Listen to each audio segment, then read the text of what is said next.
ಜೈನ ಸಮುದಾಯದ ಬಗ್ಗೆ ಅವಹೇಳನ ಆರೋಪದಡಿ ಗಿರೀಶ್ ಮಟ್ಟಣ್ಣವರ್ ಹಾಗೂ ಯೂಟ್ಯೂಬರ್ ವಿರುದ್ಧ ಹುಬ್ಬಳ್ಳಿ ಗ್ರಾಮೀಣ ಪೊಲೀಸ್ ಠಾಣೆಯಲ್ಲಿ ದೂರು ದಾಖಲಾಗಿದೆ.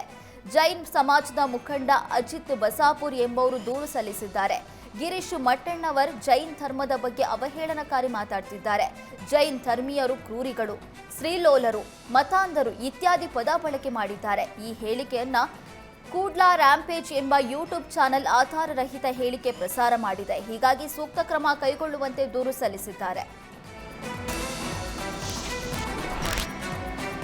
ಸಂಸದ ಸುಧಾಕರ್ ಹೆಸರು ಬರೆದಿಟ್ಟು ಕಾರು ಚಾಲಕ ಬಾಬು ಆತ್ಮಹತ್ಯೆ ಪ್ರಕರಣ ಸಂಬಂಧ ಎಫ್ಐಆರ್ ರದ್ದು ಕೋರಿ ಸಂಸದ ಸುಧಾಕರ್ ಹೈಕೋರ್ಟ್ಗೆ ಅರ್ಜಿ ಸಲ್ಲಿಸಿದ್ರು. ಹೈಕೋರ್ಟ್ನಲ್ಲಿ ಸುಧಾಕರ್ ಸಲ್ಲಿಸಿದ ಅರ್ಜಿ ವಿಚಾರಣೆ ನಡೆಯಿತು. ಕೆ ಸುಧಾಕರ್ ಪರ ವಕೀಲ ಪ್ರಭುಲಿಂಗ್ ನಾವದಗಿ ವಾದ ಮಂಡಿಸಿದ್ರು. ಆನ್ಲೈನ್ ಗೇಮಿಂಗ್ನಲ್ಲಿ ಬಾಬು ಹಣ ಕಳ್ಕೊಂಡಿದ್ದಾನೆ ಎಂಬ ಮಾಹಿತಿ ಇದೆ.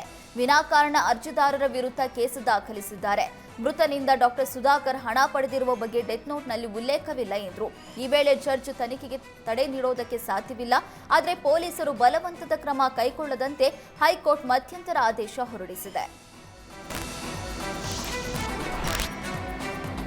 ರಾಜಧಾನಿ ಬೆಂಗಳೂರಿನಲ್ಲಿ ಪುಂಡರ ಹಾವಳಿ ಮುಂದುವರೆದಿದೆ. ಮಾಸ್ಕ್ ಧರಿಸಿ ಲಾಂಗ್ ಹಿಡಿದು ಏಕಾಏಕಿ ಅಂಗಡಿಗೆ ನುಗ್ಗಿ ದಾಂಧಲೆ ನಡೆಸಿದ ಘಟನೆ ಬಸವನಗುಡಿಯ ಗಾಂಧಿ ಬಜಾರ್ನಲ್ಲಿ ನಡೆದಿದೆ. ಮಂಜುನಾಥ್ ಎಂಬುವರ ಅಂಗಡಿಗೆ ಮಾಸ್ಕ್ ಧರಿಸಿ ಬಂದ ಪುಂಡ ಅಂಗಡಿಗೆ ನುಗ್ಗಿ ಅಂಗಡಿಯಲ್ಲಿದ್ದ ವಸ್ತುಗಳನ್ನು ಪುಡಿ ಪುಡಿ ಮಾಡಿದ್ದಾನೆ.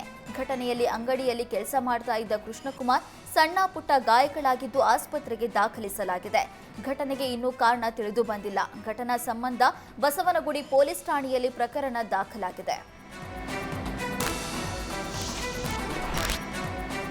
ಮಲಗಿದ್ದ ಯುವತಿ ಮೇಲೆ ಮಚ್ಚಿನಿಂದ ಮನೆ ಕೆಲಸದಾಕೆ ಮಾರಣಾಂತಿಕ ಹಲ್ಲೆ ಮಾಡಿದ ಘಟನೆ ಬೆಂಗಳೂರಿನ ವೈಯಾಲಿಕಾವಲ್ನಲ್ಲಿ ನಡೆದಿದೆ. ಸುಷ್ಮಿತಾ ಹಲ್ಲೆಗೊಳಗಾದ ಯುವತಿ, ಲಲಿತಾ ಎಂಬುವರು ಹಲ್ಲೆ ಮಾಡಿದ ಮನೆ ಕೆಲಸದಾಕೆ. ಸರೋಜಮ್ಮ ಎಂಬುವರು ಸುಷ್ಮಿತಾ ಮನೆಗೆ ಬಂದಿದ್ಲು. ಈ ವೇಳೆ ಮನೆ ಕೆಲಸದಾಕೆ ಲಲಿತಾ ಜೊತೆಗೆ ಸಣ್ಣ ಕಿರಿಕಾಗಿತ್ತು. ಈ ವೇಳೆ ಸುಷ್ಮಿತಾಗೆ ಮನೆ ಕೆಲಸದಾಕೆ ಬುದ್ಧಿ ಹೇಳೋದಕ್ಕೆ ಹೋದಾಗ ಬೈದಿದ್ಲು. ನೀನು ನನಗೆ ಬುದ್ಧಿ ಹೇಳ್ತೀಯಾ ಅಂತ ಹೀಯಾಳಿಸಿದ್ಲು. ಬಳಿಕ ತಡರಾತ್ರಿ 3ನೇ ಮಹಡಿಯಲ್ಲಿ ಸುಷ್ಮಿತಾ ಮಲಗಿದ್ದಾಗ ಲಲಿತಾ ಅಟ್ಯಾಕ್ ಮಾಡಿದ್ದಾರೆ. ಸದ್ಯ ಖಾಸಗಿ ಗಾಯಾಳು ಸುಷ್ಮಿತಾ ಚಿಕಿತ್ಸೆ ಪಡಿತಾ ಇದ್ದಾರೆ. ಆರೋಪಿ ಲಲಿತಾಳನ್ನ ಪೊಲೀಸರು ಬಂಧಿಸಿದ್ದಾರೆ. ಘಟನಾ ಸಂಬಂಧ ವೈಯಾಲಿಕಾವಲ್ ಠಾಣೆಯಲ್ಲಿ ಪ್ರಕರಣ ದಾಖಲಾಗಿದೆ.